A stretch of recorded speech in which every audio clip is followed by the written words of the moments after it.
En línea desde Washington, con Jesús Esquivel. Hola Jesús, muy buenos días, bienvenidos, saludos a Washington, ¿qué hay de nuevo? Carmen, buenos días. Pues como ya empezaron a salir algunos detalles de lo que negoció en este compromiso comercial de entendimiento Donald Trump con el gobierno de Enrique Peña Nieto, en Estados Unidos los diarios más influyentes empiezan a exponer su opinión y recomendaciones al respecto. El día de hoy, el periódico Washington Post, su principal editorial, al que titula Una revisión muy costosa del Telecán, le dice a los estadounidenses que debido al compromiso firmado con México para presionar también a Canadá que lo haga de manera rápida en el sector automotriz, el costo de los vehículos en América del Norte va a ser muy alto. Que los que van a pagar más van a ser los consumidores y que las firmas privadas van a ser las grandes beneficiadas. Esto, dice el editorial, porque obligaría con las nuevas reglas de origen a el atraso de la reubicación de fábricas automotrices en México, aumentando el costo de la producción debido a los aranceles del acero y el aluminio, y prometiendo que se aumentaría el salario de los trabajadores mexicanos, algo que dice el Washington Post se ve imposible bajo este compromiso. El rotativo indica que el gobierno mexicano le hizo un gran favor a Donald Trump al ayudarle a concretar este compromiso, que para él es una promesa de campaña, el eliminar el nombre del Tratado de Libre Comercio de América del Norte para reemplazarlo con compromisos bilaterales.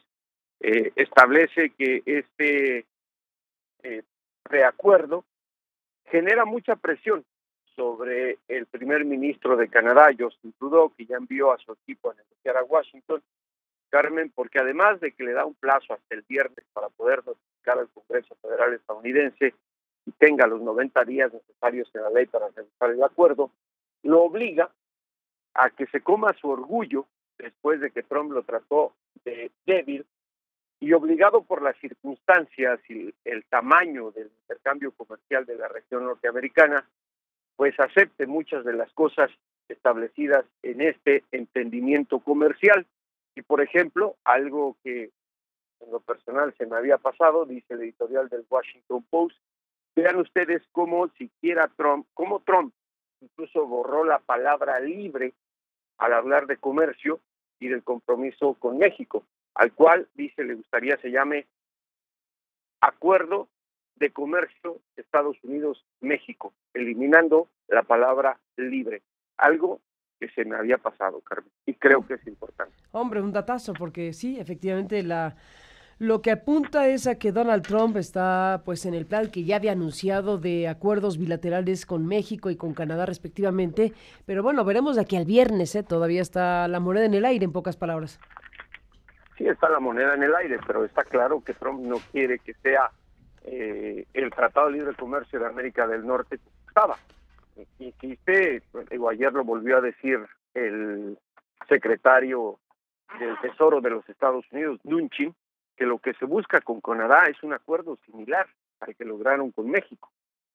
Creo que eso se entiende ya muy bien, que estarían obligando a Canadá a que firme un acuerdo bilateral o que lo pueda separar del establecido con México. Son muchos los detalles y aspectos legales que se tienen que establecer en la carta de notificación que debe enviar la Casa Blanca el viernes al Congreso. Ahora están bien de notarse que ya las voces demócratas y algunas republicanas en el Capitolio, Carmen, le están advirtiendo a Donald Trump que se trata de un tratado trilateral, porque deben incluir a Canadá, y esto porque están conscientes de los costos que tendría para los distritos de los 50 estados de la Unión Americana el provocar un incremento en los precios si no hay un compromiso con Canadá similar al de México. Es obvio que los canadienses no van a tener el problema de incrementar salarios como se le establece a México en este compromiso, porque los canadienses ganan más que los mexicanos. Pero otra cosa, dice, lo expresaron algunos expertos, que la amenaza de Trump de ponerle aranceles a la industria automotriz canadiense, de no conformar un acuerdo, es otra presión, lo que preocupa a los demócratas. Y bueno, también hay republicanos conscientes de ello, sobre todo porque se vienen las elecciones de medio periodo del martes 6 de noviembre, y saben que muchos aspectos de los acuerdos comerciales tienen que ver con el estado de ánimo de los ciudadanos para salir a votar, los constituyentes. Por eso es que hay preocupación en el Capitolio, y pues lo platicábamos, Carmen, no todo lo que se anuncia en la Casa Blanca se puede convertir en ley. En el caso comercial, el Congreso tiene la última palabra. Ni más ni menos, pues ese es el tema que está ahora mismo dominando buena parte de la información. Oye, ¿y qué me dices de esta confrontación de nuevo de Donald Trump con los gigantes Google y Facebook? Pues mira, Trump en su papel, ¿no? Cada vez que no le gusta algo respecto a las noticias que se difunden en las redes sociales, y no se diga en los periódicos, trata de amenazarlos con nuevas regulaciones. Ayer nuevamente en el Departamento del Tesoro y en el de Justicia, después de que Trump mencionara lo de Google y otras firmas cibernéticas, dijeron que se iban a revisar las acciones que toman estas empresas para dar a conocer información. Es una, pues si tú quieres, una amenaza velada en regulaciones, pero al fin una amenaza, y Trump está decidido a confrontar a quien no esté de acuerdo con él. Esta mañana, en sus últimos mensajes en la plataforma de Twitter, volvió a atacar a CNN, a la cadena de noticias, diciendo que, pues además de ser una cadena de noticias falsas, y se equivoca a Trump, porque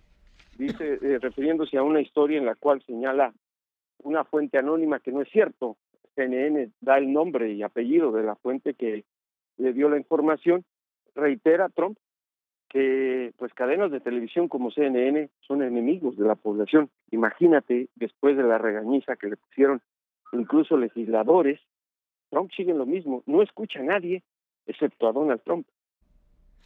Sí, es eso clarísimo, y bueno, pues vamos a ver qué pasa, porque el mensaje de Trump es, pues eso, amenazante, porque dice, tengan cuidado con todo lo que eso implica viniendo de quien viene, y se lo dice a Twitter, se lo dice a Facebook, se lo dice a Google, los está acusando de censurar, los está acusando de introducir elementos para que la gente, el buscador, llegue a las noticias falsas, una serie de cosas tremendas.